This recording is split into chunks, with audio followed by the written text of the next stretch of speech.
제가 무엇 때문에 빅클럽의 제의를 거절하고 토트넘으로 합류하는지에 대해 많은 질문들이 쏟아지고 있습니다.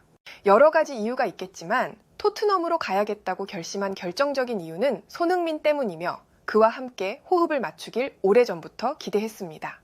제가 토트넘에 합류하는 가장 큰 이유가 손흥민인 이유는 바로 이것이며 다음 시즌 손흥민이 다시 득점왕에 오를 수밖에 없는 이유를 지금부터 말씀드리겠습니다. 다가오는 프리미어리그 시즌을 앞두고 토트넘의 포스테코글루 감독은 우승 프로젝트를 공개함과 동시에 손흥민의 공격력을 극대화하기 위해 최전방 공격수를 영입한다고 발표했는데요. 토트넘으로 합류할 예정인 솔랑케가 손흥민을 향해 의미심장한 말을 한 것이 외신들에게 큰 공감을 받고 있는 상황입니다.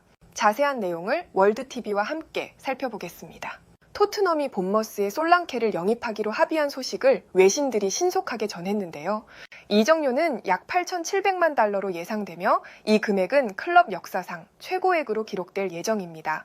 또한 6년 계약이 체결될 것으로 토트넘은 발표했는데요. 이러한 소식은 토트넘의 공격력을 보강하기 위한 중요한 이적으로 많은 팬들의 기대를 모으고 있는 상황입니다. 그도 그럴 것이 지난 바이엘은 뮌헨과의 경기 후 손흥민의 활약을 뒷받침해줄 최전방 공격수의 부재가 문제로 떠오른 상황에서 솔랑케의 토트넘 합류는 손흥민에게 큰 호재가 될 것이라는 평가가 지배적인데요.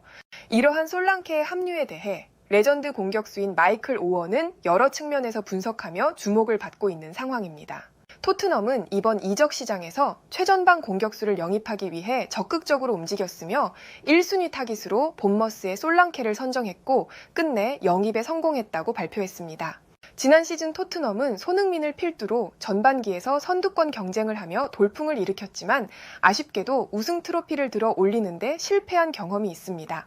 시즌 초반에는 손흥민의 득점력이 불을 뿜었지만 시즌이 진행됨에 따라 상대팀 역시 토트넘은 손흥민만 막으면 된다는 분석을 내놓으면서 손흥민을 막기 위해 두세 명의 수비수가 집중 견제를 가했습니다. 그 결과 손흥민으로 향하는 시선을 분산시켜줄 최전방 공격수의 필요성이 절실해졌습니다. 이번에 토트넘으로 합류하게 되는 솔랑케가 손흥민에게 좋은 소식이 될 수 있지만 과연 둘의 궁합이 좋을지 의문을 제기하는 시선도 존재하는 것이 사실입니다. 솔랑케는 자신이 해결하는 스타일로 손흥민과 수차례 합작골을 기록했던 해리 케인과는 정반대의 공격수입니다. 실제로 솔랑케는 최전방에서 수비 라인을 뒤로 물러나게 하는 역할은 잘 수행하지만 패스 시도와 어시스트 수는 해리 케인보다 상대적으로 적어 손흥민에게 우려되는 지표가 아니냐는 걱정 섞인 시선이 존재합니다. 하지만 그럼에도 불구하고 솔랑케의 합류는 손흥민에게 큰 도움이 될 것이며 이러한 의견을 뒷받침해줄 포스테코글루 감독의 인터뷰에서 그 비밀을 찾을 수 있습니다.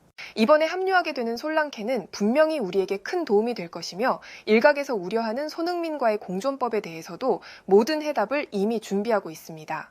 저는 최전방 공격수가 불필요한 터치와 패스를 최소화하고 마무리에 집중하며 높은 위치에서 왕성한 활동량으로 상대 수비를 괴롭히기를 원합니다.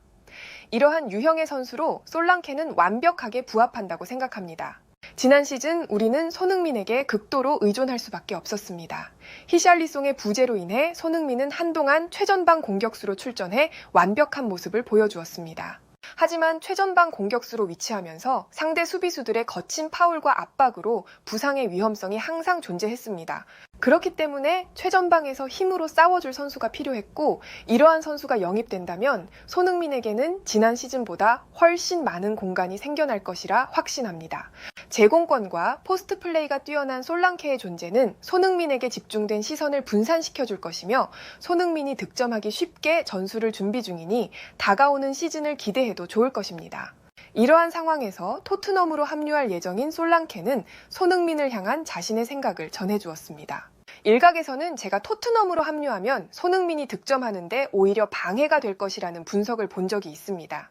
하지만 이러한 분석은 오류투성이이며 제가 토트넘에 합류하게 되면 손흥민은 또 한 번 득점왕 자리에 오를 수 있다고 확신합니다.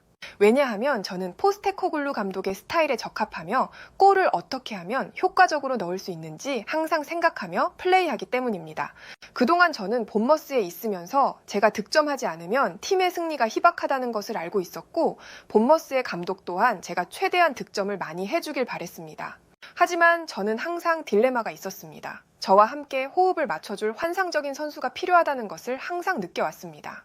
이러한 시점에서 저는 변화가 필요했고 토트넘에서 좋은 조건을 제시했습니다. 솔직히 말하자면 다른 빅클럽들의 제안도 있었지만 저는 에이전트에게 항상 말했습니다. 누구나 그렇듯이 손흥민과 호흡을 맞추는 것을 늘 바래왔다고. 왜냐하면 손흥민의 플레이는 상대팀의 선수조차 매료시키는 무언가가 있습니다. 그와 함께 플레이를 하다 보면 제가 지니지 않은 폭발적인 스피드가 저의 단점을 극복해 줄 것이 분명해 보입니다. 또한 제가 가진 장점들을 경기장에서 충분히 발휘한다면 손흥민은 다시 한번 득점왕에 오를 수 있다고 자신합니다. 저는 토트넘으로 합류하는 이유가 제가 득점을 많이 하는 것보다 최대한 우승 트로피를 들어 올리고 싶은 마음이 크게 자리 잡고 있습니다. 이제 토트넘으로 합류하기 위해 마지막 세부 조율만 남아 있습니다. 저는 토트넘의 아시아 투어가 어떻게 진행되어 왔는지 유심히 지켜보았고 한국에서의 손흥민의 위상을 알 수 있었습니다. 비록 이번에는 한국을 방문하지는 못했지만 계약이 성공적으로 마무리된 후에는 꼭 한번 한국을 방문해 열정적인 팬들 앞에서 경기를 하고 싶은 마음입니다. 다가오는 시즌에서 손흥민과 함께 우승 트로피를 들어 올리기 위해 최선을 다할 것이며 그와 하루빨리 함께하고 싶습니다. 솔랑케는 이 같은 말을 해주었고 이와 관련된 실시간 해외 댓글을 살펴보겠습니다. 솔랑케가 저번 시즌 프리미어리그에서 엄청난 활약을 했었잖아. 본머스에서 19골을 넣으면서 프리미어리그 득점 랭킹 공동 4위에 올랐고 최근엔 손흥민과 함께 최전방에서 뛰게 될 거라는 얘기가 있어. 내 생각에는 솔랑케의 영입이 손흥민에게 정말 큰 도움이 될 거야. 솔랑케는 현재 본머스에서 뛰면서 많은 골을 넣었고 그만큼 공격적인 역량이 뛰어나다는 평가를 받고 있어. 이러한 공격수의 옵션을 토트넘이 추가하게 되면 손흥민이 중앙 공격수 역할에서 다시 왼쪽 윙어로 돌아가게 될 가능성이 높아지게 돼. 지난 시즌에도 손흥민은 공격 포인트를 많이 올렸지만 대부분 상대팀은 손흥민을 막기 위해 두세 명의 수비수에게 집중 견제를 당해서 고생했었어. 솔랑케가 합류하면 손흥민에게 수비를 분산시켜줄 수 있을 거야. 솔랑케가 최전방에서 상대 수비를 끌어당기면 손흥민은 더 많은 공간을 가질 수 있고 그만큼 득점 기회도 더 많이 생길 거야. 솔랑케는 제공권과 포스트 플레이가 강해서 상대 수비를 물러나게 할 수 있어. 솔랑케의 인터뷰를 참고하더라도 손흥민이 다시 한번 득점왕에 오를 가능성도 높아 보여. 솔직하게 말하자면 솔랑케가 해리케인과는 스타일이 좀 다르지만 그게 오히려 손흥민에게 도움이 될 수 있어. 그렇기 때문에 손흥민과 솔랑케의 조합에서 더 다양한 전술이 가능할 거야. 포스테코글루 감독도 솔랑케의 스타일을 잘 알고 있기 때문에 손흥민과의 호흡을 맞추는데 문제가 없을 거라고 생각해. 결론적으로 솔랑케가 합류하면 손흥민이 더 많은 공간과 기회를 가지게 될 것 같아. 그리고 이로 인해 손흥민이 다시 한번 득점왕에 오를 수 있는 기회가 생길 거라고 믿어. 토트넘 팬으로서 정말 기대가 돼. 해외에서는 이 같은 반응을 보여주었고 좋아요와 무료 구독 그리고 알림 설정해 주시면 영상 제작에 큰 힘이 됩니다. 여러분들의 생각을 자유롭게 댓글로 남겨주시고 오늘도 시청해 주셔서 진심으로 감사드립니다. 오늘도 편안함에 이르시길 기원하겠습니다. 이상 월드TV였습니다.